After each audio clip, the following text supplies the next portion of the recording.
আমি ফিল্মে ঢুকছি 84 সালের থেকে, 1984 কাজ করতে আছি 85 থেকে, সাদা কালো ছবি হয় তখন থেকে, কিন্তু কোন ছবিতে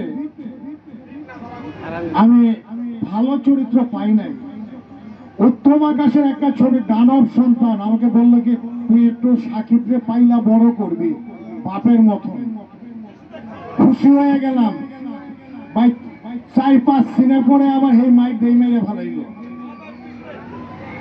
কারণ বাংলাদেশে যতগুলি হিরো আছে সবার মাইক খাইছি। চিন্তা করলাম ভারতে গিয়ে একটা ছবি করি, খালি দেবের লোকে করি নাই কেন। জিদের ডন বাদশা, জিদের সাথে ওমের সাথে অঙ্গার, অঙ্কুশের সাথে ওই ছবিটা আমি বল নাই